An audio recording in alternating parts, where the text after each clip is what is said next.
So Donna and I were just riffing about some things related to being a manager, and we decided we're going to make this very fast, down and dirty video for all of you because we know that being a manager is really complex right now. Now that working from home is suddenly a thing in many environments where it wasn't before. Employees are considering what that looks like long term. How do you manage people when there isn't an office and you can't just drop by the water cooler? So we wanted to touch on some of those things. Anything you would add, Donna? No, I just think that it's a whole new way of working and interacting with people. It is. It takes quite a bit of focus in a way that it didn't before, right? We could have been a lot more accidentally successful. Hmm. And I think you and I both see that coaching is one way to really facilitate success here, right? That the old ways aren't working. So how do you find the time and the energy to figure out what will work? Well, sometimes either hiring a coach or taking your time to sort of coach yourself through internal reflection is the gateway to figuring out, oh, this is what I actually need to be doing next. What Hmm. are some of the challenges that you're thinking about we want to address in this video? Where do we go from here? Well, I think, like you mentioned, we have to be more deliberate in the way that we interact with our employees, um, our coworkers. People are on remote video Zooms all the time, meeting after meeting after meeting. And, in a lot of ways, it saves time from getting commuting to meeting or walking down the hallway to see a person. So from that respect, it can be very good. However, there's that human connection that we have to be more deliberate about the way we interact with people. We do. It really has to be on purpose because I do hear a lot of uh, meeting fatigue, Yeah, yeah, yeah. especially when it is, and I experience it myself as a coach. Being on Zoom all the time really is different than being in the room with someone, even though it's a good substitute, better than Hmm. nothing. Hmm. What do you recommend for managers? I know we don't normally give advice as coaches, but I know you're a very experienced manager. What do you recommend for managers to navigate something like this? Do you have some tactical ideas? Well, I think it is about kind of taking a step back first and really thinking about what do I need to do to connect with this person, this coworker, this staff member. It's being human and being vulnerable and transparent about, we're all going through a difficult time right now. This change is it's different. It affects the way we conduct business, the way we interact with each other. So, really learning about what makes other people tick, and gain those insights, better ways to engage with, um, again, your coworkers or the people that you work with. I have always been an advocate of what my mentor calls frequent informal conversation. Hmm. And we always likened it to making rounds, like you were a physician at a hospital. Part of your duties every day would be to literally check in with every patient and you physically reach out and go there and talk to them. And I've always advocated, even when we were in person, that managers should be doing that, Hmm. cultivating that kind of water cooler talk or that kind of personal, to your Hmm. point, personal connection Hmm. on purpose because the manager says so, which I don't know about you, you're more of an extrovert than me, but as an introvert, that sounds like a ton of work. I don't really want to do it, Hmm. but I've often seen the value.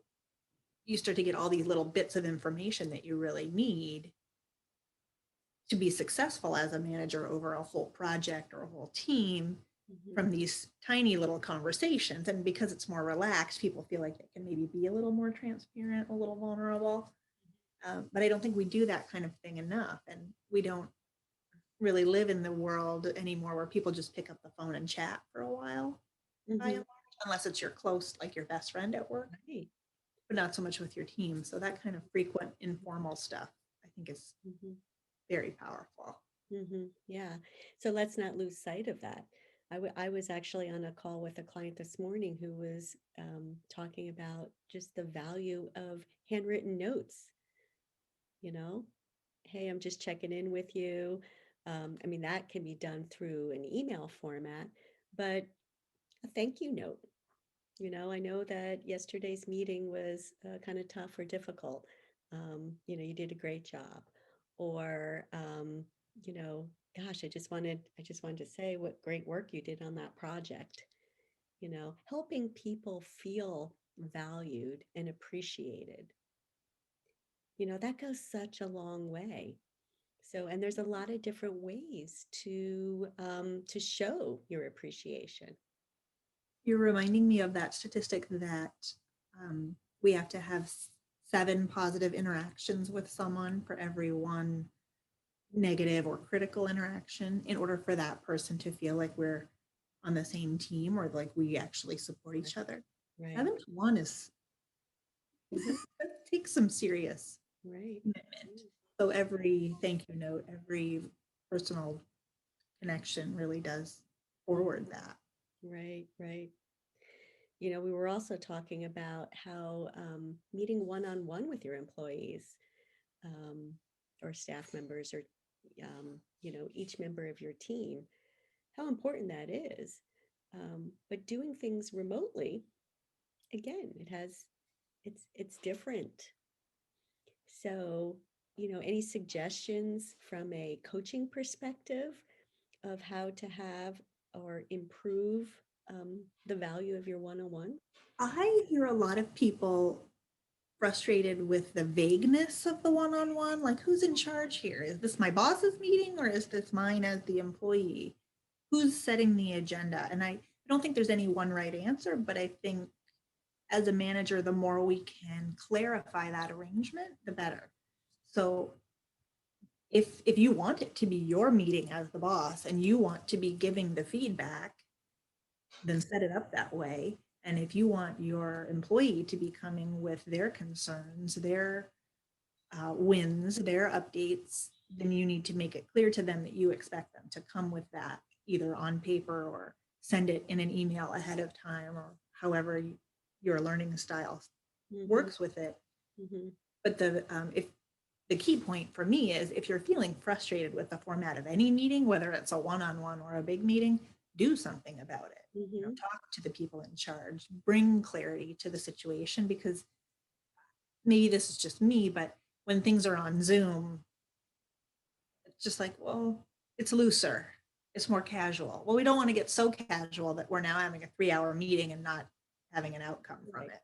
We still want to keep our focus. Right. So an agenda can add clarity to the conversation, help you hit on the points, perhaps the things that are going well, the challenges and struggles you might be having or dealing with, and then an opportunity to have, the manager as well as the employee brainstorm a little bit about, you know, how do we address this? What are some ways that we can, identify some solutions here?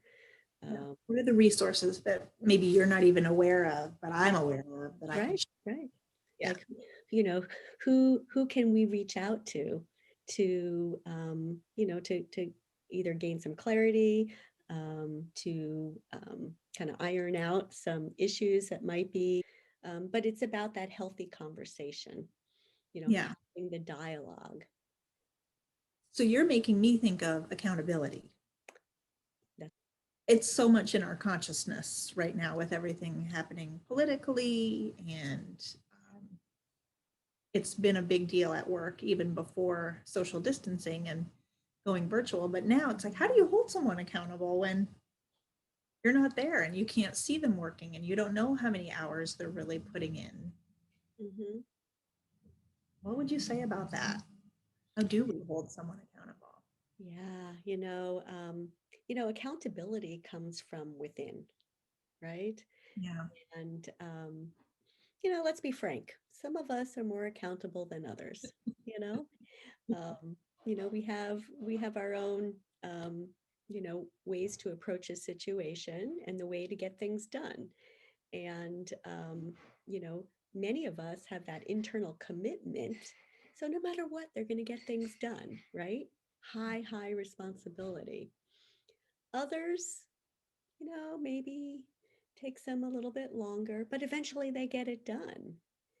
So, I think the key here is whoever you are responsible to or accountable to, there's that healthy dialogue about expectations, clarity of what needs to get done. What are the follow up steps? What does that manager need in order to be able to know and trust that things are going to get done? And I'm thinking now about Brene Brown and her, I call it Brene's equation. I don't think she Yeah, calls yeah, it, that in order to have a healthy relationship with someone, you have to have a generous assumption about them along the lines of like, this person is doing the best they can, or this mhm, person wants to make a contribution, something like that. Generous assumption plus boundaries. mhm, And so there's a way in which I think this is new in the business world, but if we can communicate about the impact that it has when you don't follow up with your work, or you don't do what you said you were going to do, or you didn't tell me the truth about when I could expect that report. If we can be vulnerable about that, it actually helps bring us closer and mhm, into greater alignment. And then, to your point, Donna, meet the expectations. mhm, Whereas if we just punish people or never tell them what the fallout was, mhm. then they're not really in the loop. And it Right, makes us all feel alienated, which adds to this feeling of distance. right. And what tends to happen is we make up our own conclusions or assumptions about the reasons why somebody doesn't follow up, or the reason why this fell, by the wayside, or the reason why. And the truth of the matter is, there might be some very, very good um, reasons, or maybe things are getting done. But again, if there's not that communication and that dialogue, we don't know. We're making assumptions. Brain really is designed that way. It really will fill in information where it doesn't have actual information. Right. So it brings us back to clarity. And in order to be in alignment, we have to understand expectations of each other, whether that be a manager and a employee, or whether that be members of a team working together, or even if you're managing up, right? Right. Mm-hmm, mm-hmm, So this might actually be a good place for us to end, because if people are interested in dismantling their assumptions and if they want to empower their teams to do that, that's what we do in our Be a Breakthrough Manager training. So be a breakthrough manager is really it's helping each manager get in touch with their own monkey mind, and helping them gain the insights needed to have better communication with the people they work with. and to navigate these times that are just changing so rapidly right now. Right. You're going to need coaching skills. Everyone is, Mhm. whether you're a manager or not. Managers want to gain more confidence, more ease, and more focus, especially during these times of change. And by really developing a coaching approach to management, you can, you can be more effective at what you do and have much better outcomes. Yes. And So, feel closer to your teams. right. So we do recommend Be a Breakthrough Manager, and we have a class coming up in April. Yes, April 20th. So we hope to see you there. Let us know if you have any questions. Thanks, Donna. Thanks, Flame.